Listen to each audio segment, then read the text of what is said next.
back to the Winning Play Podcast. I'm your host, Drew James, here with Kendall Capps and Robb Hue. We're going to break down everything that happened in Week 15 of the NFL, get into what's going on in Week 16.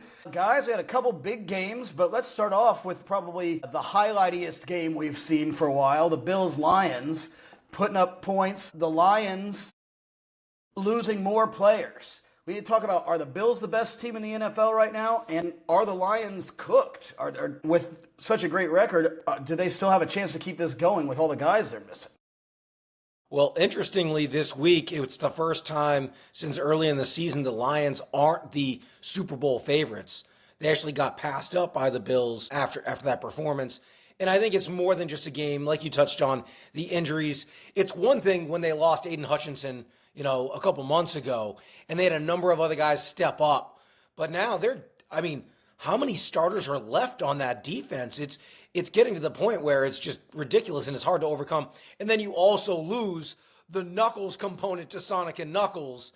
And I know they're saying maybe he'll make it back in time for the Super Bowl if they get there. Like, that's wishful thinking, I think, more than anything to help with the team morale. But yeah, the Lions might be in a little bit of trouble here. Yeah, Aleem McNeil as a defensive tackle is a really underrated player on that team, and he's a defensive anchor on that line, and he's out, gone for the season. Carlton Davis, their top corner, broken jaw with a helmet. I don't even understand how that happens. But and then their RB1, David Montgomery. So we kind of touched on it last week. We kind of said, almost as a side comment, we were like, these defensive injuries, they've got to start catching up to it. Now, with the Monty and even more defensive injuries, it's really sad to see, because we were talking about it pre-recording. It was so obviously the Lions' year, and now, right now, at least feelings-wise, it just doesn't feel that way anymore. I'd say, aside from injuries, we were talking about the Lions last week and a controversial call. And I was in here saying, hey, if Dan Campbell keeps making calls like that, they're going to backfire. Come towards this week, maybe the worst onside kick I've ever seen called in pro sports. Well, you have to declare it now, so it doesn't make sense. Now you have to declare an onside kick, so there's no surprise onside kick, let alone it got returned for a touchdown by the Bills. Hey, he got tackled at the 3. Oh, did he? Well, I'm sorry. I must have tuned out. I thought he scored on that play. But, and the Lions came back to keep it within a one-possession game at the end.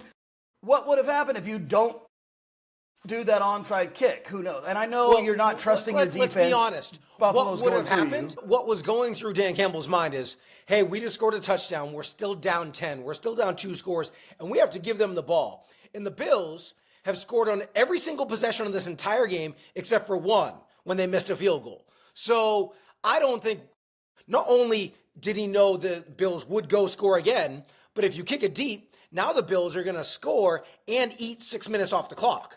So his thinking is, hey, I kick an onside kick. If I don't get it, they're going to score whether we kick it deep or we don't get the onside kick. But at least now when they score, it's only going to take, as it turned out, 5 seconds. That's the thinking, I'm telling you. Yeah. I'm not saying it's the right call. I'm saying that's what was going through his mind. He knew they couldn't stop him. And if we're not going to stop him, might as well at least buy my offense more time, which they did have more time to eventually make it a 1-score game. Yeah, I'm not as hard on Dan Campbell for his decisions as everyone else. Now, I do think that he'll learn from that. I don't see any of these onside kicks going to happen again. But they did cut it to a 1-score game with 12 seconds left, so it's not. But he clearly just didn't trust his defense, and I think maybe in the game where you're actively losing defenders and you don't get a week to game plan around the injuries, I could see just an outpouring of, we don't trust our defense right now, just because we've taken all these hits with no time to adjust. So I can see it. It looks bad, obviously, because of the return as well, but. Guys, talking about Bills as the best team in the league, we're all kind of swept up with what Josh Allen's doing, 10 touchdowns in the last 2 games, but their defense has also let up 40 points 2 weeks in a row. So they definitely have a weak spot as well. I think, Josh being the potential MVP and the tear he's on in the next 3 games with their scheduled New England twice and the Jets, I can see their offense just outperforming their defense and not being tested as much. So I think we're going to end the year thinking they're the best when they still got to go through the Chiefs and the Ravens, all this stuff like that. But which brings us to an argument Rob and I have been having plenty. It's certainly looking like Josh Allen is going to be the MVP this year. I think he's odds on by far the favorite. Should he be? My contention would be Lamar is having a better year in pretty much every measurable category, except wins. They're 2 wins behind Buffalo, but Lamar beat Josh Allen head-to-head earlier this year. Is Josh Allen, yes, Josh Allen's going to win the MVP. Should he win the MVP, or should this be going to Lamar? He should win the MVP. Even though Lamar beat him, let's not forget, one, he has Derrick Henry in the backfield, which is, one of the best running backs we've seen since Jim Brown. I think at this point, for a guy to go as long as he has to produce at the level he has, like he's that level running back, right? So they add that guy, and he's been everything they were hoping for and more. And then also Josh Allen beat the Chiefs and beat the Lions. Like, no one else is beating those teams. Only the Bills have beaten those teams. And the Bucs, I guess. The Bucs also beat the Lions back in week 2, I think it was. So I think you put those into context, and then also you talked about Lamar leads in every measurable statistic. It's 36 to 35 in total touchdowns. It's basically the same, so that's a wash. Interceptions, basically neither guy has turned the ball over whatsoever all year, so that's basically a wash. Lamar I'm not going to over less. I'm not going to put stock in one guy had one more touchdown than the other over the course of 17 games or one less turnover. What I'd say, Josh Allen is 9th in the league in passing yards. I think he's 7th in the league in touchdowns. Statistically, he is not having this great. Joe Burrow's having this. Are you forgetting his 700 yards and 11 rushing touchdowns?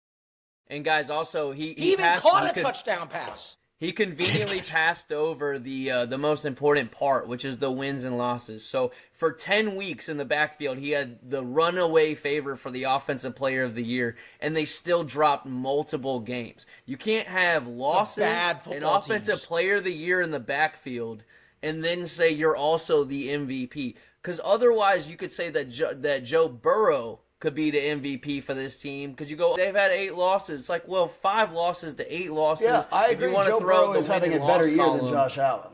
So I mean, but they're not, because it's not resulting in wins. So I mean, the stats argument going against Josh Allen is crazy, because the stats has always been in his favor since he came into the league. He's dominated scoring, dominated the red zone threats, dominated all these statistical categories except turnovers. And then you look at his year this year, where he has like the fewest turnovers by far of his career, and we're still kind of sitting here arguing. Yes, I do want to give Lamar his flowers. He's really stepped up as a passer, and he's had his best passing year. But unfortunately for him, he's still losing games. And what's worked in his favor the Raiders and the Browns. Well, and what's worked in his favor, you guys are discounting regular season Lamar wins. Beating the Bills, which happened more recent, and you're saying, that was early in the season. The Bills they lost didn't the have Raiders any receivers. Week 2, the Bills were like injured like crazy when they played. Who is we're talking about James Cook versus Derrick Henry to aid, and then Josh Allen still getting 3 rushing touchdowns again, in the recent if you guys remember, one of the 3 of us said Baltimore would win that game by 30, this guy, and Baltimore won that game by 30. So, I wasn't shocked that was the outcome of that game. I thought that was very specifically matchup dependent and circumstance dependent, because the Bills defense was really banged up at that time. But when I'm looking at everything from a whole, including, as Rob talked about, wins and losses and where the Bills are going to finish, and the Ravens likely having to go on the road throughout this postseason, and probably having to go to Buffalo potentially. I think the Ravens win their division. They might, but they still would have to go to Buffalo if they play them in the playoffs. Yeah. So guys, this kind of brings up, we're talking about Lamar and Josh and stuff like that, but this kind of brings up are we all kind of in agreement that the AFC playoff race is, while things are still technically open, we're still kind of looking at the Bills, the Chiefs, and the Ravens to kind of go through the motions, and it's one of those 3 to end up at the end? Yeah, and I feel like it's kind of wrapped up, right? Once again, the Chiefs are sitting pretty, because they're not going to have to beat 2 of those other teams. They're only going to have to beat one of them. Whereas the Bills or the Ravens are going to have to beat each other and then win in Kansas City in the AFC Championship. Yeah. And we all know Josh Allen can't beat Lamar, and he can beat Mahomes in the regular season. So, I think you're right. I think the Steelers might have something to say about it. at risk of being the guy who's underestimated the Steelers all season, I'm still underestimating the Steelers. I still don't think they're really that good. I mean, I will say if the Steelers beat the Ravens this week, I don't want to hear any Lamar MVP talk anymore. Like, No, if the Steelers beat let's be clear, Josh Allen is going to win the MVP. Sure. Barring throwing 4 picks against the Jets or something and losing 2 of the last 3 games. Yeah. I agree. Josh Allen will win the MVP. I still think Lamar has a very good case that he's having the better season, but there's no doubt in my mind that Josh Allen will be the MVP this year. But as far as who's going to come out of the AFC, it's got to be Chiefs, Bills, or Ravens. Yeah, I think that's pretty set. Had no business winning the game they won this week, but look like they're in trouble. Every team in the AFC West that's not the Chiefs looks flawed, even though I think the Broncos have won 4 straight now. Yeah, they're 9-5. I would say that the Broncos win against the Colts this week may have been the ugliest, most disappointing win I've seen in a long time. They had 4 turnovers, couldn't do anything. Like, really, they won that game because of a stupid call on a Jonathan Taylor fumble that shouldn't have been a fumble. And then a flea flicker interception on another return for a touchdown. I don't know what the Colts are doing over in Indianapolis, but it wasn't about the Broncos winning that game. That's for sure. Is what they're doing. They're the first team out of the playoffs right now. There's no improvement. They have the worst possible draft pick at this moment. Well, but they're sitting pretty in last without making the playoffs. They're going to be, I mean, that franchise is going to be driftwood until Ballard's gone. I mean, maybe Steichen should stay. I don't know. But Ballard is just, I've been so unimpressed over several years, not just this year, but just so unimpressed with what Ballard does in the offseason and draft season. He just hasn't put together a good enough roster, and he's had opportunities to. I mean, they've had high round picks and stuff, so it's just, it's disappointing to see for sure. Well, if the AFC seems pretty clear-cut, the NFC is wide open, especially with the Lions injuries right now. Which team in the NFC do you trust?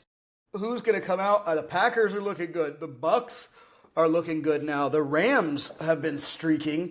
The Eagles are somehow winning even though their coaches are yelling at each other on the sidelines and the wide receiver doesn't like the quarterback. Like, it's the most... I think the Eagles are now probably the best dysfunctional franchise I've ever seen. Like, I don't know how they're still winning with this much dysfunction, but they seem to do it. They have a million stars on the roster. The Vikings are 12-2, and they've beaten such juggernauts this year as the Giants, the Niners, the Texans early, the Jets, the Colts, the Jaguars, the Bears, the Cardinals, the Falcons, and the Bears again. That's who the Vikings have beat on their way to 12-2. The murderer's row of the worst teams you've ever heard of. I don't trust the Vikings yet. Kendall, who do you have coming out of the NFC? Who do you like as a sleeper? What are your thoughts on this race? Well, I talked about in Kendall's Corner a couple of weeks ago that there was a shit ton of value on the Eagles coming out of the NFC to win the conference championship when they were plus 350. Those odds are down to plus 150 now. And it's because, especially with the injuries Detroit has sustained, and you look at this Eagles team on both sides of the ball, have Pro Bowlers everywhere. I don't think there's even a close second team in the league at depth of talent. And yes, how is the best GM in football? How is the best GM in football? It's unbelievable what they've been able to put together. And it doesn't matter that the quarterback and the receiver don't like each other and that coaches are yelling and their head coach seems to be a buffoon. Like, the coaches are yelling at the head coach during the game. It's ridiculous. They're not just, all that isn't happening and they're winning. All that's happening and they're winning rather easily. Like, most of these games are not close. They have won 10 straight for the Eagles.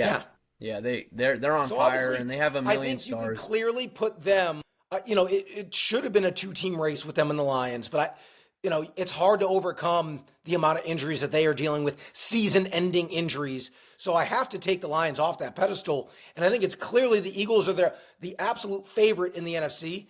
But man, are there a lot of teams. The depth of that conference. There's some really, really scary teams that nobody wants to play come the postseason. Rob, what about you? Who are you liking? I mean, like Kendall alluded to, I think you got to put Eagles at number one. But Lions, like in a weird way, they went from juggernaut to, that's why I love this NFC conversation right now, because the Bucks and Rams are looking like they could win their division, but the Packers aren't, and I don't think anyone wants to play these three teams. So it's really interesting. As a Bucks fan, I want to say that the Bucks are probably that top dark horse, but I really honestly think it's the Packers. Their defense has really come on in a brilliant way lately, and their run game is on fire. Now, I will say, like, every one of these teams has a weakness, and I'm still a little skeptical about this Packers pass offense. It doesn't really look 100% right. It kind of, it's always kind of like someone whack-a-mole is going to pop off at any given game, but it also doesn't really look like that's happening. Like, we're used to seeing Jordan Love throw for about 230 and then like 3 touchdowns, and he hasn't really been doing that. He hasn't, but I think it's because of a conscious change that they have made on offense to become a run-first offense. And if you notice, when those changes started happening, and all of a sudden, because I have Jordan Love in 2 fantasy leagues, I've been like disappointed that he's not putting up those same stats I was accustomed to seeing from him. But I've also noticed he's not turning the ball over anymore either. He's not getting those 3 TDs and 2 picks. Now it's just that one first TD drive and no interception. picks. He threw the first drive interception, it seemed like, every week, and now it's not there. They're running the football. They're playing excellent defense. Their rush defense, which was really suspect early in the year, has shored itself up over the last 4 to 6 weeks. And like you, Rob, all of those 3 teams, I think all 3 are absolutely dangerous. The Bucks will likely have a home game, assuming if they win their division. They'll be the only one who gets to play at home in that first round. But this Packers team, it might be young, but let's not forget they were the youngest team in the league last year, went into Dallas and waxed Dallas in the first round, and then had the Niners against the ropes. Like, they led, and they should have won that game against San Francisco. So this team has experience in the postseason. They have talent. So I'm with you, Rob. Like, I think the Packers are really, really dangerous. Yeah, and I can the see Packers them. have a pretty favorable schedule the rest of the way. I know they play the Vikings, but also get the Bears and Saints. I don't think anybody's catching the Lions. Well, I guess the Vikings are still tied with the Lions statistically. So I think that game is Week 17, Vikings versus Lions. That's That'll a huge probably game. be before the division and for Vikings the bye. Lions is a huge game. And again, like, unfortunately, we lost Chris Godwin. I would say if we had Chris Godwin, I actually think, bias or not, I would be pushed a little bit for the Bucks over the Packers and stuff, just because I just right now on a heater, I don't know a defense that can stop what we're doing. But the Packers overall, it's because their defense has really stepped up to me.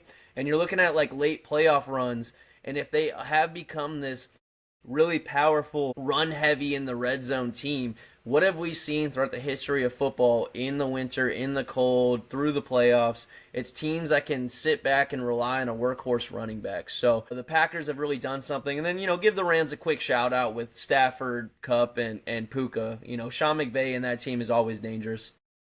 I mean, the Rams have won 4 or 5. The problem being, right now, if the playoffs started today, the Bucks are hosting the Packers. That's it, yeah, and I don't really like that game. I'd almost prefer to be the Rams, who are a spot lower, who would be playing the Vikings at home. And what's crazy is the way the Packers are kind of built and stuff. I think I'd rather play the Eagles in a crazy sense as the Bucks fan, because I feel like we kind of have their number. I feel like you guys could at least score on the Eagles and make it tough.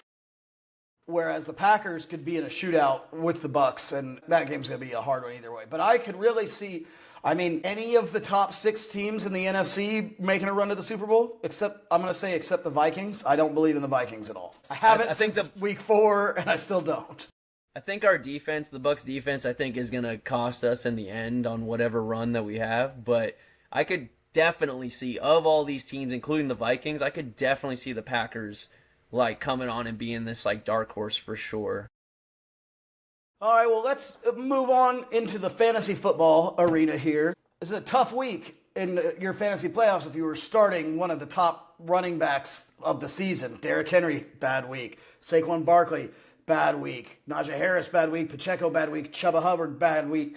Mixon, bad week. Montgomery, hurt. Running back is a minefield right now. Let's look at some of the injuries just this week. We've got Kamara out with a groin. Has he been ruled out?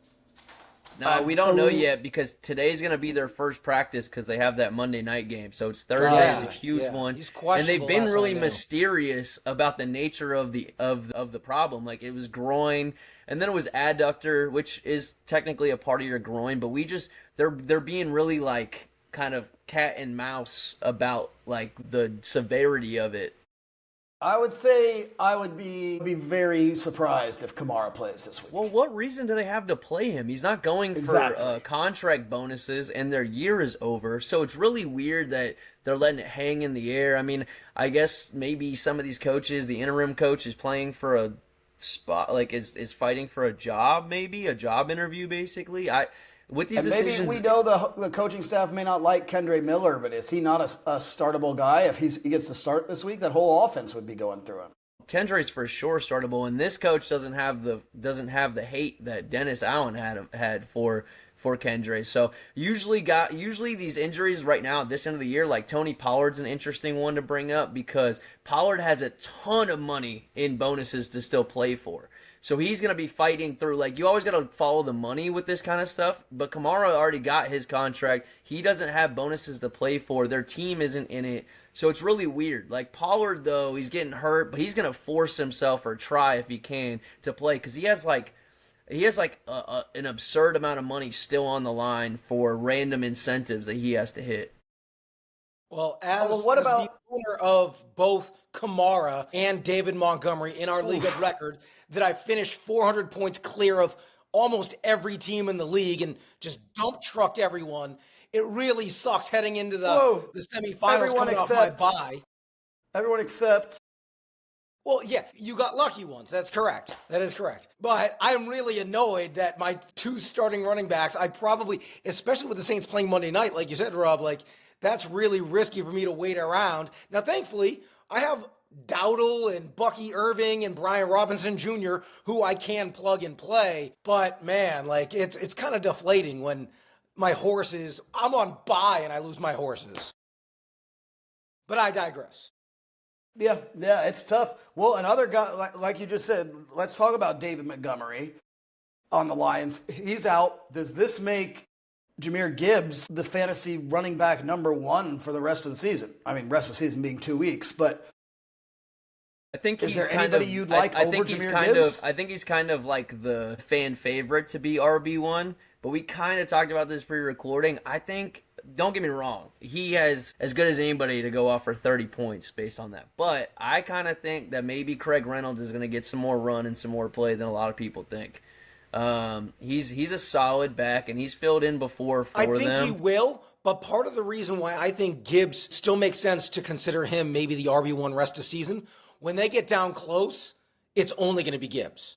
Reynolds might get some work, and especially some passing down work, but Craig Reynolds has never been a guy that you're going to try to run the ball in tight. Trust the ball, yeah. Like, he's never been that guy.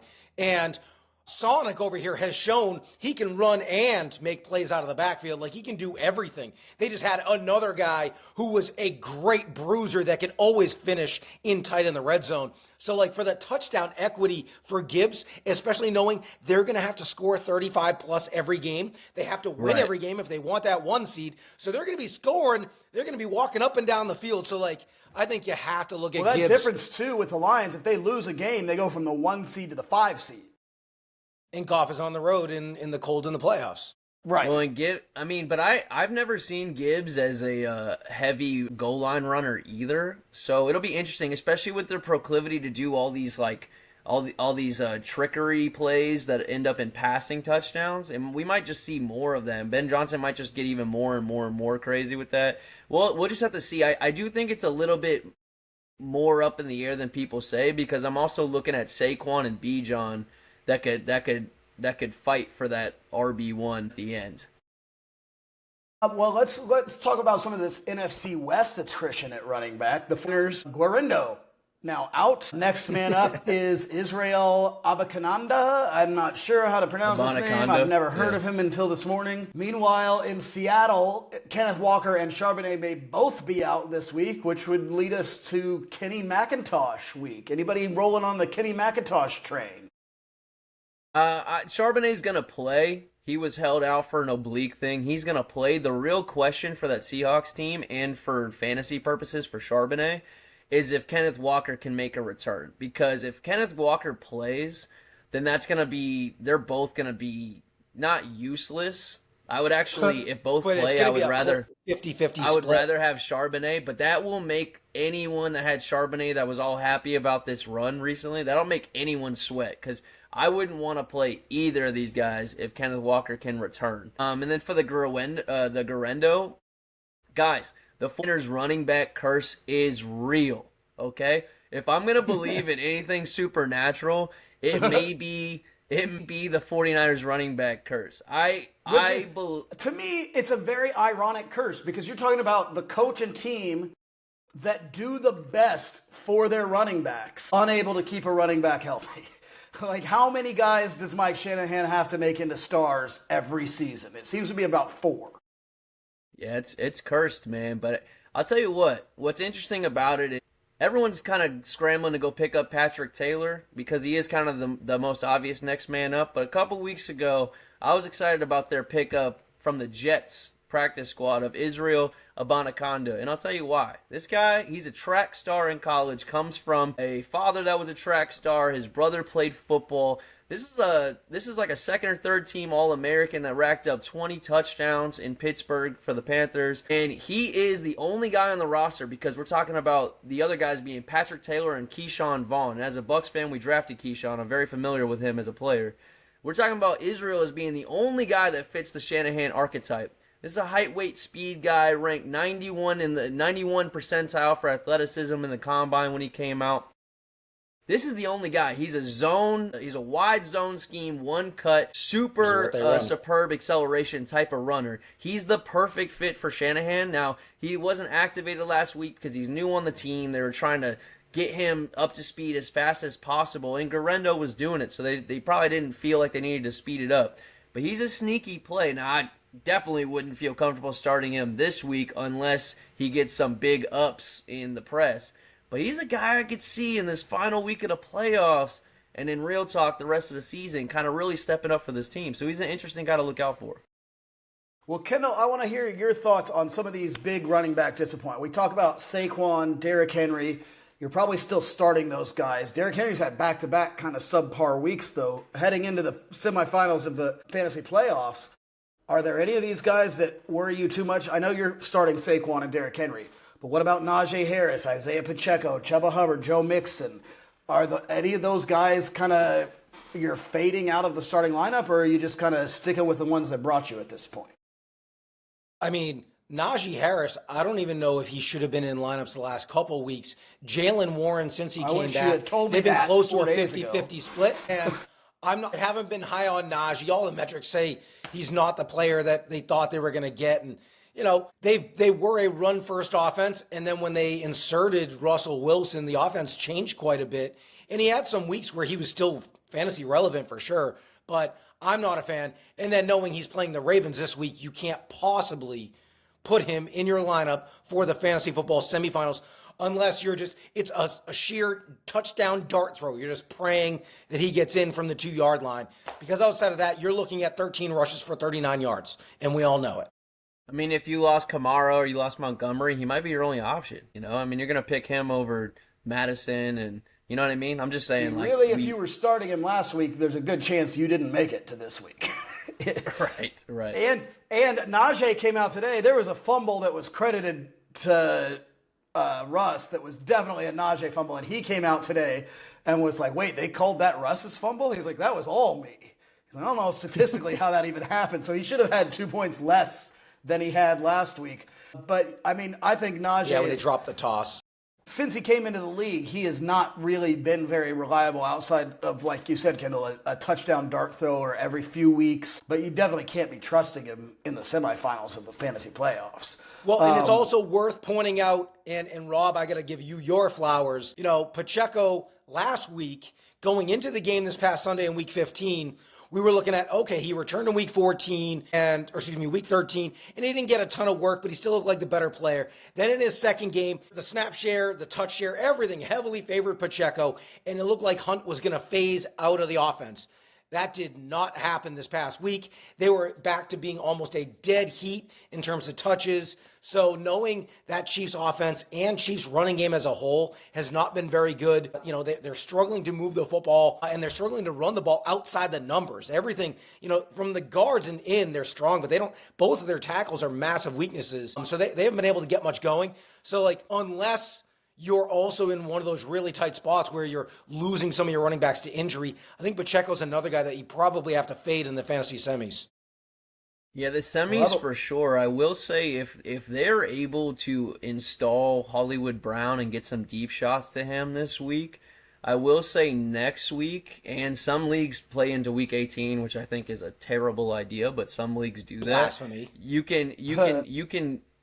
can actually, if they can get some of these deep shots that really open up this offense a little bit, you can start to count on Pacheco, I think, in these for the final or whatever. But I think they each had 14 touches this week, Pacheco and Kareem Hunt, split 50-50 exactly down the line, like you said. Yeah, it's a backfield I don't want a part of right now. And Hunt looked better. And it's usage-wise. I mean, another guy that we didn't talk about, though, that's kind of in the injury, got banged up, but also as a disappointment as well, and that I'm personally, as an owner of, I'm personally scared of for both weeks of the fantasy playoffs, which is Joe Mixon. Now, I already knew as an owner, I always look ahead at schedules and playoff schedules, especially once you kind of are in a position to, and it's already was tough because Kansas City and Baltimore, I mean, two scary, scary defenses to go up against for a running back, but for most of the year, he was getting so much usage and was so good, and even against tough matchups, he was getting plenty of the passing usage and all the red zone work, and he looked rejuvenated, that I decided to hold on to him and not make trade offers. But recently, the Houston dysfunction has kind of trickled down to the run game as well. Watched every play of that game against the Dolphins this week, and pretty much every time Mixon got the ball, there were 3 defenders in the backfield before he got the ball. There was not any, I wouldn't blame Joe Mixon or say it's him, but I can't trust that offensive line. But at this point, just looks awful. Houston, Miami, and Seattle seem to have the offensive lines that completely ruin the trajectory of their teams. Like the most of everybody. It seems like their teams really, outside of the offensive line, had an opportunity to make serious runs, and we're seeing the effects of all this with the Miami passing offense, with the Houston dysfunctional offense overall, and then with Seattle's like hit or miss. Like they have such a great run game coordinator and options there, and they're all three teams are really struggling from that. So I am worried as a Mixon owner. I do kind of feel like though that even though Kansas City's number 1 and stuff, I do feel like they're going to be giving Mixon enough work where you kind of have to play him. You can't sit the guy that can go off for 25 points like that. Yeah, so you with have that to much play him volume that he gets. Do you know who the fantasy MVP is for the Houston Texans this year, though? Because knowing Mixon has actually dipped. No. Nico? Kymie Fairbairn. I have always been the first guy. I've always been the first guy to say anyone that takes a kicker before the last round is an absolute moron, and I love having those guys in my league. And hopefully in the last round you got Kymie Fairbairn on the team. But, well, not only that, but this is the first season ever when he had his bye, I put him on the bench and dropped someone else. He has had between 10 and 18 points 15 times this year. Oh, that's crazy. Is automatic. You look at 10, crazy. 12, 15, 18, 15, 13, 15, 14, 12, 10, 13. Every week, because Houston's offense is good enough that they will go 30, 40 yards almost every time they touch the ball. They just don't score touchdowns. And that means he's kicking lots of 40-yard field goals, lots of 50-yard field goals. Dude's been a monster. It's 2020. It's 2020 Young Ho Koo, and I believe it's how I feel about Aubrey Jason Sanders on the that. Dolphins. Except Jason Sanders' problem is he's making every 50-yard field goal and can't hit an extra point. I don't know what it is about the extra points. He's made like 17 straight field goals of over 50 yards. Makes like every field goal possible. We score a touchdown. He missed the extra point every time. Every time. Well, okay, so we talked about running backs being a disappointment this week, but at the wide receiver position, this was the week of fucking finally my studs showed up. Devontae, best week of the year. Amon-Ra, best week of the year. Mike Evans, just every week. Best career since Jerry Rice. I don't know. Like Mike Evans is just insane. CeeDee Lamb, Love the guy. as Rob called, still producing with Cooper Rush. A.J. Brown went off. Like, all guys, the the fantasy A.J. wide Brown receivers complaint that you game, need you know? are that's very, yeah.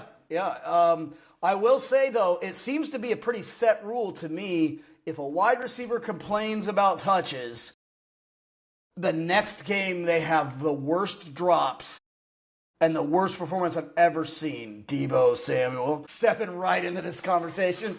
Like, as a wide receiver, shut up and catch the ball. There's no other position in football but wide receiver where you can just, like, you don't hear Josh Allen complaining if they run the ball too much. What's the last quarterback who complained about his amount of passes? What's the last running back who was like, you're not giving me enough touches? Wide receiver is the one complaint department that's open. And every time a wide receiver is complaining, now A.J. Brown wasn't complaining about his touches. He just doesn't like Jalen Hurts, it seems like. But they seem to still get along. They get along on the field well enough. So you're happy if you have any of those top wide receivers. Probably the only wide receiver that you're really worried about who is drafted really high right now is Tyreek Hill on the Dolphins. And I think it's time to have this conversation. Is he washed? Is there an injury we're not hearing about? This guy went from completely unguardable, unstoppable all season last year up through week 1 of this year. And now he's completely MIA. He's caught a couple touchdowns off deflections. They're forcing the ball to him in Miami. Can you even start Tyreek Hill in your fantasy playoffs at this point? No. I mean, part of it obviously is dependent upon your roster construction, but I'll be completely honest. But I mean, if you're still in the playoffs, you probably have a good roster. You probably do, but more times than not, you're not going to have 3 guys that you feel more comfortable than starting than Tyreek Hill. Yeah, but you know what though? This is like a bigger conversation, the washed conversation. I have to believe there's some like undisclosed injury designation going on here. This just like reeks of that, because what leaves a wide receiver last usually is their top end speed. So I mean his maybe acceleration kind of leaves first, explosiveness, but your top end speed usually doesn't leave you, and he just has looked a little slower this year and hasn't quite produced, hasn't quite found separation. But I will say, in a bigger picture type way, it's hard for me to say he's washed, but next year I'll buy the dip. I'll treat this like cryptocurrency, and I'll buy the dip on Tyreek next year for sure if he falls a little bit. He does have a wrist injury they're saying he needs surgery on. Last week against the Jets, he had 28 fantasy points, albeit off a weird deflection touchdown. The week before that, he had 20. He's not been garbage. Talking about? I'm talking about his 5 points. His 5 points this week, and playing against the Niners defense, who's getting healthier. And as you said, the week before he had 28, and the week before he had 20, and you're talking about benching him in your fantasy semifinals. Like, that's more I'm asking the question. I'm asking the question. No, I tell you what, I don't rolling with the guy that scored 28 2 weeks ago. I'm sweating playing him though. I'm not happy playing him. Like if I have a guy like maybe Cam Sutton or somebody that like you wouldn't have gotten anywhere near that draft capital. Yeah, I was like, who the fuck is Cam Sutton? But I'd probably rather play. Wait, what? You meant Cortland Sutton, but you threw me off. You know what? That's not the first time I've said Cam Sutton. I don't know why I can't get that name right. Cortland Sutton. Yeah. There is a Cam Sutton somewhere. I don't know where he is, who he is, but there's a Cam Sutton out there that I picked that up from. But no, if I have a Cortland Sutton, in a weird way, I feel safer about him because, I'd rather have a guy whose floor is like 10 to 12 than a guy who could just completely just give me a 3 or 5 when I need him most. So it's a tough conversation. It really is. Well, let me give you some names. I'm going to ask you guys some names and tell me if you're starting them over Tyreek Hill. Drake London. Yeah, I am. I think Penix is actually, the Atlanta Falcons offense can't get worse from a fantasy perspective in points potential propagation. So I'm looking at Drake and the other guy, Darnell Mooney, as over Tyreek even. What about Wow. Ooh, wow. Okay, Darnell Mooney's I'll tell you, that's a little deep. Penix, I'll tell you why. Because Penix is an incredible deep shot guy. And Darnell is the separator on that team. Penix can throw the ball for sure. I actually think that Darnell's going to get a bigger bump than Drake. This is kind of a different conversation, but I actually think Darnell... It's also a rookie quarterback's first NFL start, which historically almost never goes well. never goes against the Giants that lost three starting corners. Also, that lost three starting corners. Michael Penix has more experience and is older than pretty much any rookie making his first start that we've seen in the last 15 years.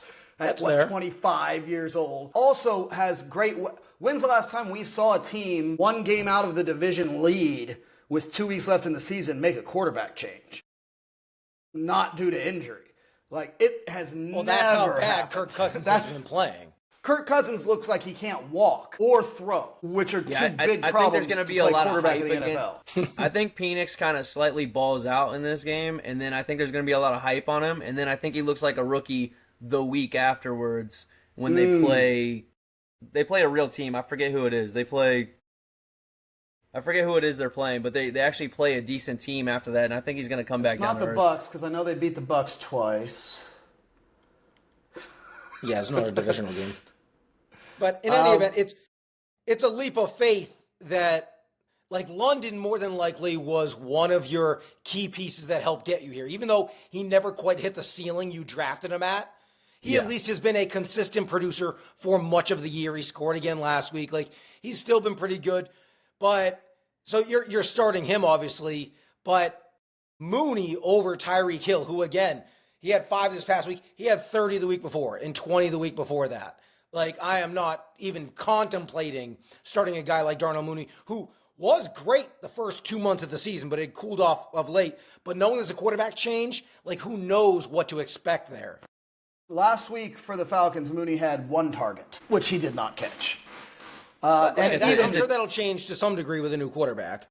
But even I'm just still, saying, for what Penix Drake showed London that he only had could do, 3 catches last week. Now, for Kirk what Cousins Penix showed he awful. could do and he's best at, though, Darnell Mooney's actually a better fit than Drake London's. I mean, it's going to be interesting. And if you want to say Darnell Mooney is probably the 5th option. He's behind London. He's behind Pitts. He's behind Bijan. He's not behind Ray McLeod. He's the 3rd option behind Bijan and Drake. I mean, Darnell's going to be the guy after that for sure. I mean, Kyle Pitts has way more targets every week than Darnell Mooney. They're not going to. No. It's going to be Darnell. Darnell Mooney is the archetype for the type of player that Michael Penix likes throwing to. If you go back to his Washington days, as a separator, deep field, long speed, Darnell Mooney, I think, is going to see. I think for the rest of the season, you're going to see that Darnell Mooney gets the better bump. I think next year is when you're going to see that. Well, sure. So we're talking about that risk. What about some other wide receivers who are having quarterback changes this week? Calvin Ridley is going to be catching from Mason Rudolph. I actually feel better about Calvin Ridley with Mason Rudolph than I do Will Levis. I agree. It's a smash play this week. I think we have a unanimous. Will Levis is a fucking dumpster fire. Whoa, hold on. I will say, Will Levis, all he does is throw touchdowns to the other team. Yeah. Is the problem. I think he went to like 4 straight games with a pick 6. Will Levis is the pick 6-iest quarterback of all time. In a real way, though, Ridley is hyper-targeted by Mason Rudolph. I mean, I think he's had games of like 12 targets, 8 targets. I mean, it's a good look for Ridley in the fantasy semis. To going against him in 2 semis, and I am worried. All right, tough. Well, so if we all love Ridley, what about Jerry Jeudy now that DTR is starting in Cleveland? Oh my God, brutal for Jerry Jeudy owners that found the best wide receiver behind Jamar Chase. Owners too. Why do you make this quarterback switch? Jameis Winston has given all your options the best games they've had in years. And yeah, we know he's going to close his eyes and throw 3 interceptions in the end zone. He's Jameis Winston. You knew it was going to happen. That's not why. It's because Jameis could win them games. They're out of it. And they remember last year with Joe Flacco, the entire problem was that he won games at the end, and then they had to deal with an entire offseason of bullshit. So they're purposely going to lose. They have DTR on this roster, and, if you want to give them some credit, they want to see what they have in this guy because it's a make-or-break season for whether or not they keep him as a backup. No, but they want to give him free reign when it doesn't matter. They're trying to lose for sure, and they don't want to have conversations about Jameis Winston versus Deshaun Watson. They just don't. I mean, in all fairness, if you're the Browns, you're going to lose the last 3 games, even with Jameis Winston. You're not even helping your draft position.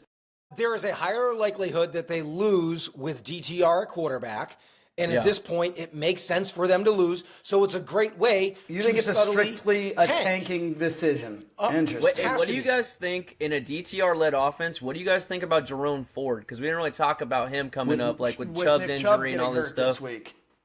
I'm contemplating playing him. I'd start him. I have him in a couple leagues because at the beginning of the year before Chubb came back, Jerome Ford was a pretty reliable guy.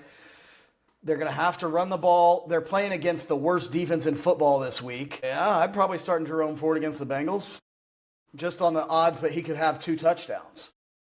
You know, betting against don't forget, he's a running quarterback too, so he's going to vulture some of these rushing yards and rushing plays too. So I'm a little worried about him. The Bengals' rush defense has actually been like middle of the pack the last 2 months. It's their secondary that's been atrocious. And like you said, if they start bringing, they get 8-9 guys on the box and knowing DTR is under center, like I think it should limit what Cleveland can do offensively. Don't forget game script too. I mean, the Bengals are going to boat race them in the first half, probably. If you were to put money on the way the game script goes. If the Bengals put up 30 points in the first half, how much is Jerome Ford going to see the ball? So then DTR's going to be forced to throw. He's not a throwing quarterback. This game could get really ugly. I mean, we're going to talk about that in a little bit, but like Jerome Ford, I'm really hesitant on for DTR. Speaking of which, let's get to this week's games because we have some huge games this week. Season-defining, division-defining games. Let's start off Broncos-Chargers here Thursday night. Chargers favored by 3. The loser of this game is right back in the mix of missing the playoffs. Whereas the winner is Kendall's making a face like that's not true. But it's not. If Denver loses, they're still 2 up on anyone that could catch them with 2 to play. They're 9-5.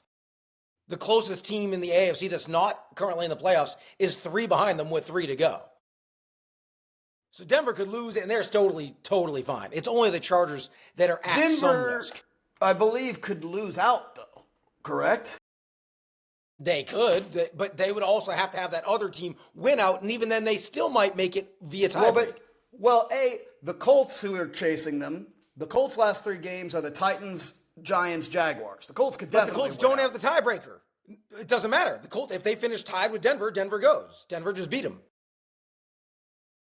True. But there is almost no risk for Denver. I think Denver could very well lose out. Lose to the Chargers, lose to the Bengals, lose to the Chiefs, possibly still make the playoffs.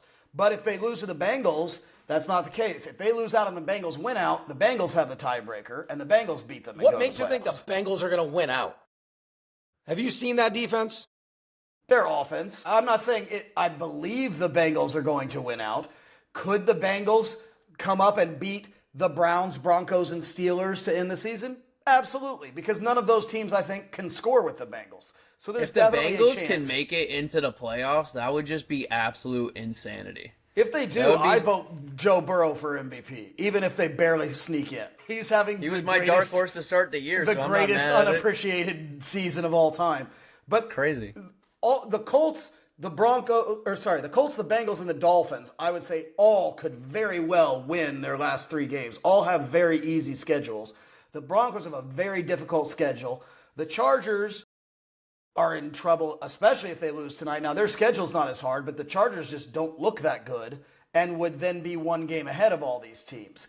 This game, the Chargers are still favored by 3. So when it comes to this game tonight, I'm taking the Broncos all day in this game. How about you guys? I think Denver doesn't really need this game nearly as much as the Chargers do. I think the motivating factor, even though I'm sure a lot of people, the public money, is going to head toward Denver, I actually like the Chargers to bounce back and win and cover the spread.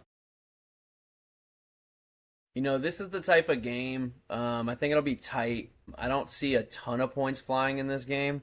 This is the type of game where I normally lean Harbaugh because of the type of toughness, but I was at the Bucs-Chargers game, and it's a totally different matchup, totally different style matchup, but I will say Herbert looks really gimpy and hurt, and this team just looks so dysfunctional without Dobbins and so hard. And I saw on the Broncos injury report that Pat Surtain's going to be back. Now, I don't know how much he'll shadow McConkey, who's like really their only offensive piece that's working. Is McConkey even worthy of a shadow? Well, he's not yet, which is why he's been producing, because he still is kind of an over the middle of the field intermediate 15, 20-yard shot. So I'm actually, I really want to lean Chargers because I do believe in Harbaugh in these tight type of games. I really do. But just with these factors, the specific factors, what I saw last week, I'm gonna go ahead and take the Broncos here with the spread. Yeah, I'm taking the Broncos here all day. I think that the Chargers have still only scored more than 30 points once this season, and that was against the Bengals' historically awesome defense. But that's an irrelevant stat for this game. Vegas has the over-under at 41. Neither team might reach 20. That's what I'm saying. It's going to be a low-scoring game. I like the Broncos offense more than the Chargers offense. I think they will score enough to take it, so I'm taking the Broncos. Let's go to Texans-Chiefs. Now, Chiefs at home, favored by 3.5. Every game they win is close, except this week. But Mahomes, high ankle sprain. We could be seeing Carson Wentz. We could just be seeing a little bit hobbled Mahomes. I know, Rob, you think all the Mahomes injuries are faked and the Chiefs will keep winning. I am still taking the Chiefs here. But what about you guys? You guys think the Chiefs keep rolling 13-1 for a team that doesn't look that great? I mean, it's wild to see, the fact that they had skated by so many times. I actually like Houston with the points, 3.5. The hook, I think, might make the difference. I don't think Houston's going to win the game. It will be really close, like much of the Chiefs' games this year. But knowing Mahomes is not 100%, this game should be a relatively low-scoring game. Knowing that and knowing field goals are going to be paramount and the kicking issues currently going on in Kansas City. Meanwhile, the aforementioned Kymie Fairbairn, the most reliable kicker in the NFL, being on Houston. Give me that 3.5. I'm right there with you, Kendall. Let's keep going. I could totally see Houston keeping this game close, and then Kansas City going down for another game winner. I can 100% see that. Well, and Drew, you didn't even say who you got. Who do you got? No, I said I'm taking the Chiefs. I'm taking the Chiefs. Sorry, I put that in there. It must have slipped by. But I watched the Texans this week. They look like they're in disarray. They lost that game to the Dolphins. Chris Jones is going to blow up that offensive line. The Dolphins handed the Texans the game this week. But yeah, that Chiefs defense is going to annihilate the Texans offensive line. But let's look at, to me, the best game of the week, the season-defining game for both of these teams. Pittsburgh on the road to face Baltimore. Baltimore favored by 6.5. If Pittsburgh wins, they win the division pretty much. If Baltimore wins, they take the lead in the division. Who you guys got here? 6.5 is far too many points for a game between these two teams. Lamar is 1-4 in his career against the Pittsburgh Steelers. For whatever reason, he doesn't play well against them, nor does he play well against the best teams that he generally plays. I think Baltimore wins the game. I think they will be the favorites to win the division after this week, but 6.5 is just too many points for me to lay. I'm going to take the Steelers plus 6.5. I'm going to go ahead and take Baltimore here, and I'll tell you the sole reason why. Because there's a lot of reasons with the overall healthy Steelers team that I want to take them. But Pickens has not shown up to practice yet again with this hamstring, and I believe they play Saturday and not Sunday. So that would be like 3 consecutive practices without it, and I don't think this offense is anywhere near the same. This almost feels a little bit like the Chargers offense without J.K. Dobbins. I just, in a totally different way, obviously, but I just don't see the Pittsburgh offense being the same. I don't think Russ can throw the moon balls. I don't think Calvin Austin and Van Jefferson and all these guys that he's kind of made it work a little bit with are going to be enough against Baltimore's defense that actually their leaky secondary hasn't been as leaky lately. So I'm going to go ahead and take Baltimore here, but full strength, I would have taken Pittsburgh to outright upset them. I'm going to take Baltimore here. Kendall mentioned Lamar 1-4 against the Steelers. Interesting stat. This is the first time Lamar has ever played the Steelers at home with fans in attendance in his career, which is crazy being there in the same division. But he's either been hurt and out, or I think there was one COVID game with no fans there. But I'm going to take the Ravens. I'm going to take them to cover here. I think they win big and really put a dent in the Steelers' playoff, their divisional hopes here. Yeah, without Pickens, I just don't think this team is the same. I don't know. And I know how TJ they can Watt score is going to points. play, but TJ Watt injured his ankle. If he's a little bit slower, that's a huge hit on Pittsburgh. And I think Pittsburgh going into the season, you'd be happy to say, hey, we're going into the playoffs with a good record. Baltimore, this game is like they lost that game earlier this year where it was, I think, all field goal, 18-16 type game. I think Baltimore is out for blood, and Pittsburgh is hurting. I'm taking Baltimore here to cover. Also, moving over to the NFC, we have the Eagles, winners of 10 straight, on the road to face the Commanders. Eagles favored by 3.5. Rob, who you got here? I'm going to go ahead and take the Eagles here. I'm going to go ahead and lay the points. I think they win by at least 4. Jaden's no longer hurt from the rib injury, but what the Commanders want to do, they're down Ertz, they're down Noah Brown, so it's Terry McLaurin, and it's Brian Robinson, and it's Jaden, right? But the Eagles' defensive front, they're so good against the run. I think they're going to make it tough on Brian Robinson, and we're going to have to see Jaden ball out against a secondary from the Eagles with 2 young guys in Cooper DeJean, and Darius Slay is the old man, but the main guy, the shutdown corner, the future island corner, Quinyon Mitchell, he's a real guy. He's going to be an all-pro. He up there probably next year for my favorites to be one of the best corners with Pat Surtain. So he's going to make life tough on Jaden, and I think Terry's going to have a pretty low-scoring game if Quinyon shadows him. So I'm going to go ahead and take the Eagles out here and lay the points. Yeah, I'm with you. I think Washington, when they found a lot of success, especially early in the season offensively, they were running the football really effectively. And believe it or not, even though Brian Robinson was consistently producing and probably getting about 16 carries for 80 yards and a touchdown almost every week, quietly, Austin Eckler was also getting 40 yards rushing, 50 yards receiving, and then occasionally scoring as well. He was very, very important to that offense, and they have missed him since he got knocked out for the season with a concussion a couple weeks ago. So without their ability to consistently move the ball on the ground, and you're reliant on essentially what is one receiver against that secondary, Philly, they keep winning rather convincingly despite all the dysfunction. So yeah, 3.5. That's not too many points to share. So I'll take Philly to cover.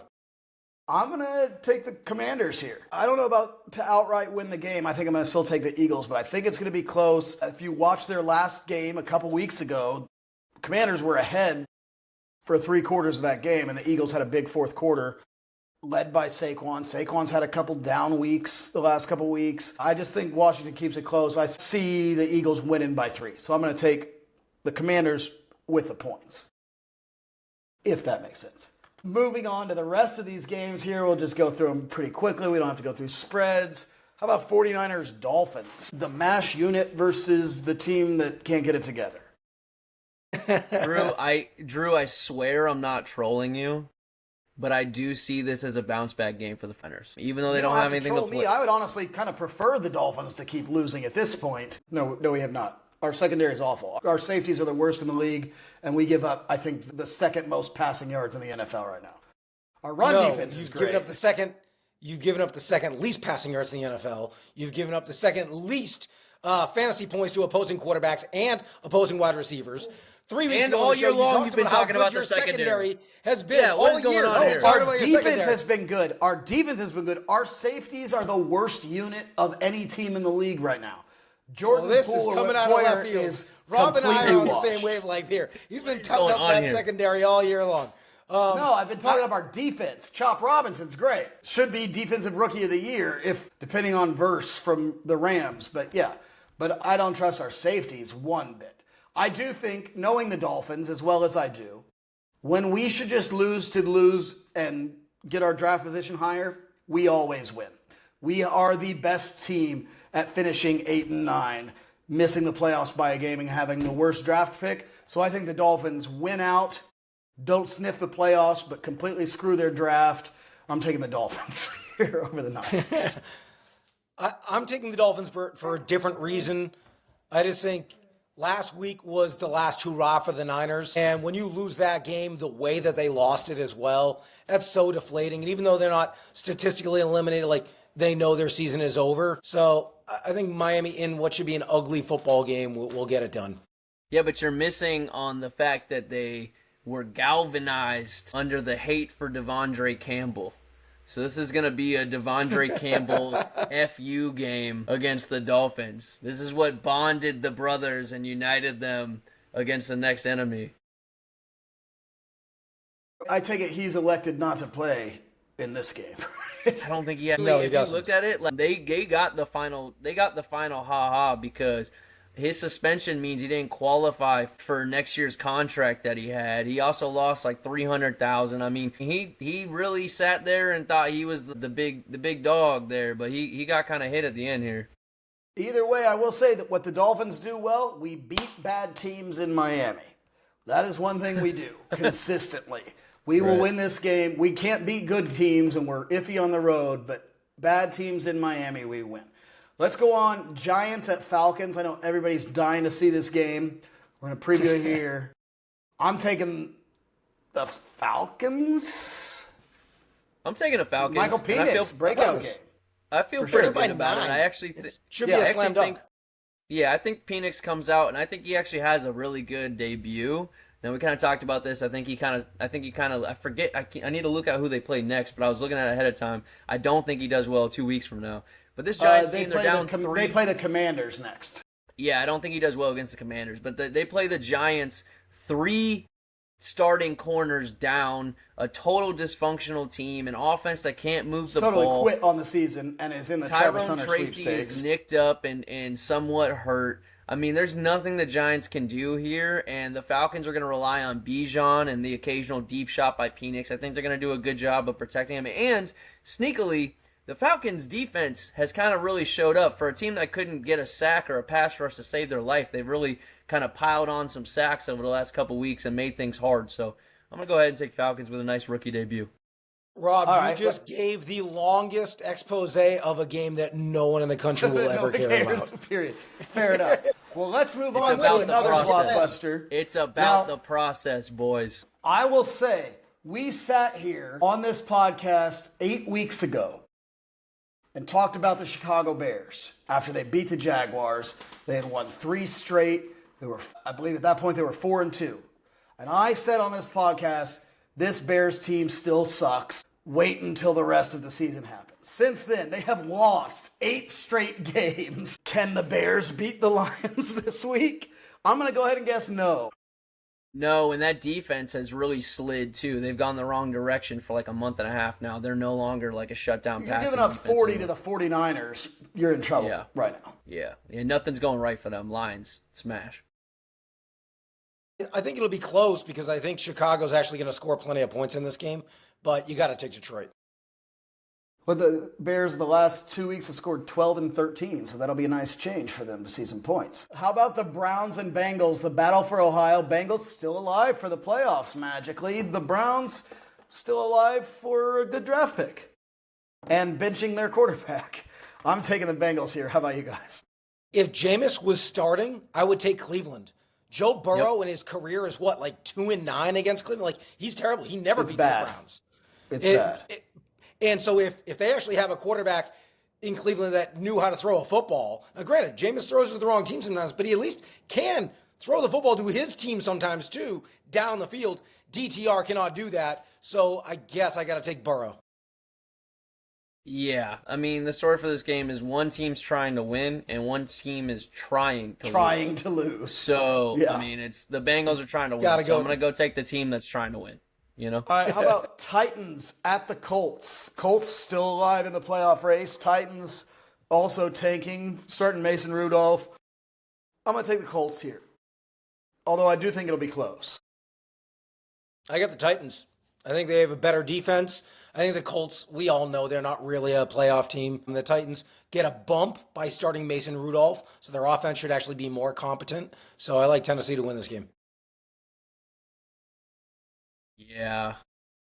I like the Colts. I like Anthony Richardson. I like whatever, but I got to take the Titans here. I think they do enough. And no, you know what? No, I'm not doing it. And I'm seeing a big game for Anthony Richardson here. I'm taking the Colts. Okay, I think he dominates the Titans. Not to pour water on that, I saw a stat today. Even though I will go through all the reasons, all the drops, all the offensive line problems, Anthony Richardson still has the lowest completion percentage by a quarterback since Tim Tebow. the Colts are still in trouble. They are. You know what Tim Tebow did? They are going to beat the Titans this and week. He won a playoff game. So I don't think they'll cover, but I do think the Colts will win this week. I think the Colts have a decent shot to win out and back into the playoffs and get beat by 45 in Wild Card Weekend. Next up, the Rams at the Jets. Came out today that the Jets owner is basing his personnel decisions off of Madden ratings. Meanwhile, the Rams are streaking. Can the Jets put up a fight? You know, the fact that the Jets are only 3-point dogs spoke volumes to me. I think the Jets are going to keep this close. That offense, you know, as soon as they were eliminated, all of a sudden Aaron Rodgers and Devontae Adams and the offense scores 30 points. As soon as they play the Jaguars. Yeah, that certainly helps. that definitely helps. I think the Jets will keep it close, but I'll take the Rams to win the game. I believe before the Jaguars game, they had lost 9 out of 10.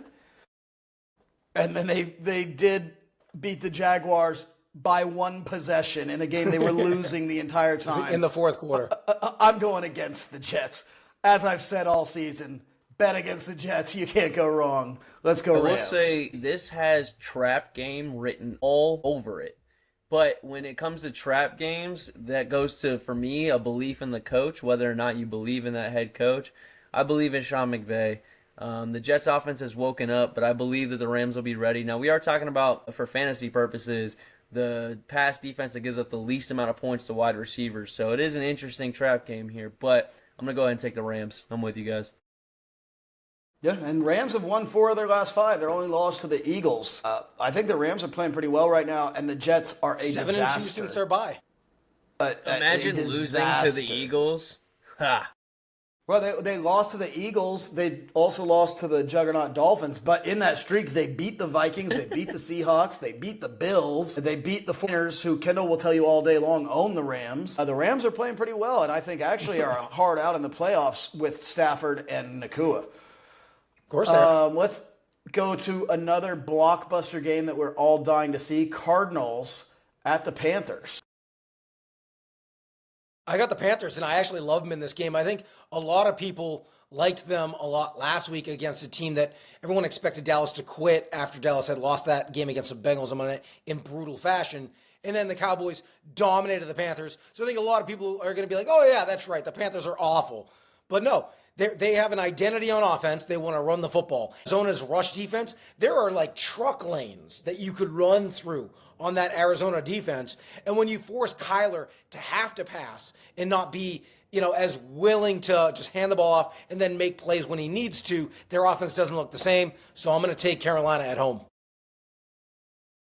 Yeah, but you know what's interesting is that the Cowboys' rush defense has been awful all year, and the Panthers, outside of one long, weird bomb to Coker. It hasn't been since Micah got back. Their defense as a whole has been considerably better. They've had a couple guys came back, but especially not just Micah though, but Overshawn, the linebacker that they just lost for the season. You're undercutting your own argument though. But Overshawn's that out. Cowboys defense has been much better. No, but Overshawn just got hurt this week. Oh, yeah. No, but, he got hurt this weekend. Yeah, but he played for part of the game. Yeah, he played part of the game. I will say, if you asked me this game last week, I would have smashed the Panthers because you guys have heard me talk about the Cardinals. I haven't trusted them all year. I think that they're even more fraudulent than the Seahawks. But the Panthers really worried me last year. They only scored 7 points outside of like this long pass play that was a little funky to Coker. So I'm going to go ahead and take the Cardinals here. I think the Panthers defense is not good as much as you talk about the Cardinals defense. I think that's going to be one of those fluke games where Kyler actually shows up, in an odd fashion. Is one out of every 3 or 4 games. So I'm going to go ahead and take the Cardinals here. I don't know what the line is, but I feel like it should be an upset. I'm with you. I'm taking the Cardinals here. I do think the line is Arizona -5. The Panthers, I don't like that. 3 wins this year are against the Raiders, Saints, and Giants. They have only beat really bad teams. They have been close in some games. I picked them to beat the Cowboys this week. They couldn't do that. But the Cardinals, I do think we all agree, are a mediocre team. I think they are mediocre, though, and Carolina is less than mediocre. So I'm taking the Cardinals here. Now, actually, a non-sarcastic big game this week. Vikings playing the Seahawks. Vikings in a strict battle for that division lead in the NFC North. Seahawks in a tight battle for the division lead in the NFC West. this might be the best team the Vikings have played this year that's out of division. Where do you guys see this one going? Vikings are a terrible matchup for Seahawks for all of the matchups. They're a tough rush defense, so there's not going to be any help against an O-line. They're also a nasty pass rush defense as well. They're leaky on the back end, but their D-line, if they can overwhelm an offensive line, they get disgusting. So the Seahawks are in trouble here with this attack. The Seahawks defense has come up a little bit, but I can't go against the Vikings here. The Vikings are just a really bad matchup for them. And I think it's safe to say, even though, as you alluded to earlier in the show, Drew, that the Vikings have not really played very many good teams outside of their own division, but they've won all those games, though. And that's what good football teams do. They beat bad teams. And I've been on this show stating, good football teams also beat good teams, which we haven't seen them do if there's, but are you saying Seattle is a good team? I've been arguing they're not a good team all year. Their wins, almost every one of them are against dumpster fires as well, except we've seen them play against good teams, and they've lost all of those games. And I think the 12-2 Minnesota Vikings are a good football team, and they're also, as Rob alluded to, a really, really tough matchup. That offensive line, they could barely run the ball against the Packers. I really don't see them running the ball well this week against Minnesota, so I'm going to take the Vikings as well. I agree. I think, like I said, the Vikings haven't beat anybody good. I don't think the Seahawks are that good, especially Kenneth Walker's I think is definitely going to be out this week. I know they haven't ruled him out. I think Charbonnet might be out as well. The Seahawks are hurting. I didn't trust them to begin with. I think the Vikings win. I think the Vikings cover. Still don't think the Vikings are a good enough team to contend in the NFC, but we'll get there in the next couple weeks. Moving up to the Patriots-Bills. Any chance of an upset here, Kendall? Easy call. Going Bills. No, I think the question is how many touchdowns is Josh Allen going to have? I'm playing against him in 2 of my fantasy semis, so hopefully not 5. Can I only get 4? I was gonna say he's gonna. I wonder what the player prop bets are, because it's got to be like 4 or more is where it starts being in the. Yeah, it's ridiculous what he's been doing. He actually had the most fantasy points scored in a 2-week stretch in NFL history the last 2 weeks. 10 touchdowns. And over the next 3 weeks, he gets to play the Patriots twice and the Jets.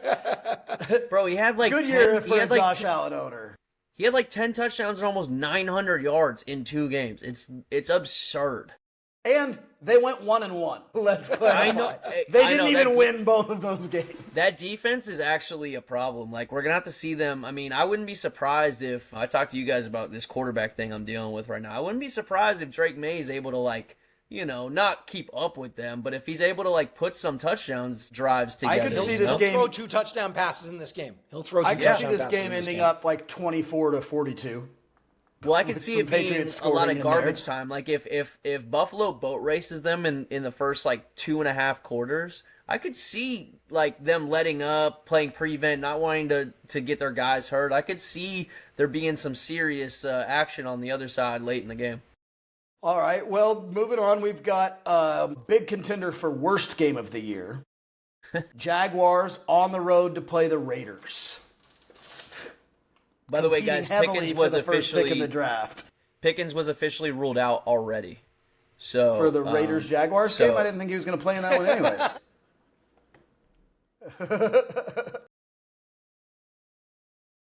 That's how little Rob wants to talk about Jags Raiders. What do you talk about? Kendall? Who we got, and does anyone care? I take the Jags just because they've at least shown a pulse the last couple of weeks. They nearly beat the Jets last week. I know the Jets are terrible, but so are the Raiders. And they beat the Titans the week prior. So they've at least shown a pulse. The Raiders, they can't do anything right in any facet. Antonio Pierce should be considered a lame duck head coach if they bring him back. Like, it was obviously he shouldn't have been a head coach. He was the interim the year before. You got the interim bump, but that was all you got. Like, I was surprised that they didn't hire someone. So yeah, give me the Jags. Yeah, I agree with everything you say, but I'm taking the Raiders here to snap their 10-game losing streak. I think the Jags have phoned it in. It's over. They've peaked at 2 wins. No, the Jags have 3. Oh, they have 3. That's right. The Raiders only have 2. So I actually need the Raiders to win, because if the Pats can lose out, we still have a chance at the number 1 overall pick. It helps if the Raiders win this game. 4D chess over here. Yeah, I mean, Aiden O'Connell's playing. He's gimpy with a bone bruise on his knee. I actually think this is going to be a good game for Mac Jones and Brian Thomas Jr. And then if they can get a lead, the Raiders defense doesn't have Max Crosby, and they're pretty bad all year anyway. So I can actually see Brian Thomas Jr. having one of the best rookie seasons we've seen from a wide receiver. He's going to have 10 touchdowns on a horrible team. All right, so Rob's favorite game of the week, Buccaneers-Cowboys. Cowboys actually showing some life with Cooper Rush. Is this going to be a game? Or yeah, with our defense, it's going to be a game. With our defense, it's absolutely going to be a game. I actually think it's going to be a fun game. I think it's going to be a fun game for everybody to watch. You know, I really do. So this is the Sunday night game. Bucks, I believe, favored, but I'm not sure by how much. I would guess it would be Tampa minus 2.5. I wouldn't expect that line. Actually, minus 4.5. Wow. Well, you know, when the number's that big. Well, the game against the Chargers, the number one scoring, and you put 40, you're gonna see a balloon effect a little bit from that, you know. But the Bucks have won 4 straight, albeit 3 of those against the bottom feeders of the league, the Giants, Panthers, Raiders. So I don't know how much stock you can put into that 4-game winning streak coming right off the heels of a 4-game losing streak. But I'm going to take them to beat the Bucks Cowboys fans are nervous about this game because in Dallas, the Cowboys have had a history of like ending our season and stuff. So, I mean, I'm not as nervous because of that. I don't really believe in like historical trends and stuff. Every New Year's a different team and all that stuff like that. But I mean, I don't know about you guys. I'm going to pick the Bucks just to outscore the Cowboys, and that's how you win. I'm calling it now. I think the Bucks win out to win their last 7 games of the season and look really formidable going into the playoffs and then lose. That's my call. If we have to play the Packers in the first round, I'm not going to feel good about it. Which is what's probably going to happen. I'd rather play like the Vikings or somebody. If Lion at this point in the NFC, I might rather play anybody but the Packers. I might actually take the Cowboys in an upset here. I think Baker's going to turn the ball over at least twice in this game. That Cowboys defense, as we talked about, has been playing significantly better the last month. Trayvon Diggs and Overshawn. Yeah, Trayvon and Overshawn, which are huge pieces, are not going to play. Are both out this week. Trayvon is overrated. He's a good corner, but he's an Antonio Cromartie. He's going for pick sixes, and then he gets burnt because he's biting on in routes. Like I've never been a huge Trayvon Diggs guy. He's burnt toast for sure. Nevertheless, he is still backup. Yes, he is. He is, and I didn't know that he was out. Now, granted, the Bucs offense has shown that they can score just about on anyone. So I'm having a hard time. I love the Cowboys +4, but since we're just taking winners, I guess I'll take the Bucs in a really close game. I will say, Ken, I'm not mad at the upset pick. I mean, I could see it. It's another trap game, maybe if it qualifies. I mean, maybe Cowboys have a lot more too much credit to call it a trap game, but I don't know. I could see it. But I'm taking Bucs. Well, let's go to our Monday night game, the biggest line of the week. The Packers favored by 14.5 over the Saints, who might be missing Kamara, also known as their offense. Is there a chance the Saints can keep this closer than 2 touchdowns? No, dude. They have their quarterback's name is like Hainer or something, like heinous. I don't know. It's like they benched him halfway. They benched him halfway through the game because he was awful. He had 40 yards passing. And I forget the name of the kid that they brought in. He's actually a name that Rattler? we know. Are they playing Rattler? Spencer Rattler. Yes, Spencer Rattler. Oh, my God. Rattler, did you see? I watched that Saints game last week against Washington because I barely won my money line parlay of the week last week. I had Washington winning that game outright. It was 20-3 when Hainer got benched for Rattler. Rattler brought them back, and they went up and down the field, scored a touchdown to cut it to 20-19 at the gun, went for 2 and didn't get it. So I will say that he was an improvement over Hainer. That touchdown, if you watch the game, complete garbage on the behalf of the refs. Stop the clock for 6 seconds to let them get set up and then score the touchdown. Spencer Rattler still threw like 40. No, they have no chance of beating Green Bay in this game. Green Bay is going to win this game by 20+. Well, in perfect timing, I just got a notification that Spencer Rattler is supposed to start Monday Night Football and Alvin Kamara is unlikely to play. Yes. So we're looking at Kendre Miller and Spencer Jamal Rattler, Williams. who, even in that great performance last week, Spencer Rattler threw like a 40% completion rate for 135 yards. So while they did come down and score a touchdown on a drive that they had no business still having time on. And the Packers defense is way better than the Commanders, even with Lattimore coming in. So I mean, the question here is by how much and then when do Packers rest their starters? And also, how many touchdowns is Josh Jacobs going to get? 2+, 3? I mean, it's. Yeah. Well, so that does it for this week's games, which means it's time to turn it over to Kendall for Kendall's Corner and our betting picks of the week. Thank you. So, coming off, as I touched on, another successful week. We hit our money line parlay of the week last week. Now we're back at it, and it's time to tease again. The lines, they're perfect to be able to tease. You can tease the Ravens to -0.5 point, the Bengals to -1.5, and the Lions to -0.5 point. So essentially, you're getting 3 money line bets, but you're getting +140 instead of even money. You're getting great value. All 3 of those teams should win this week. Let's go make a winning play and put some cash in our pockets. All right, guys. Well, for everybody else here, for Robb Hue, Kendall Capps, and all of us at the Winning Play Podcast, come back, follow us on social media at Winning Play Pod on all the sites. We added a Blue Sky this week. If you're on Blue Sky, come back, find us next week. And until then, go make some winning plays.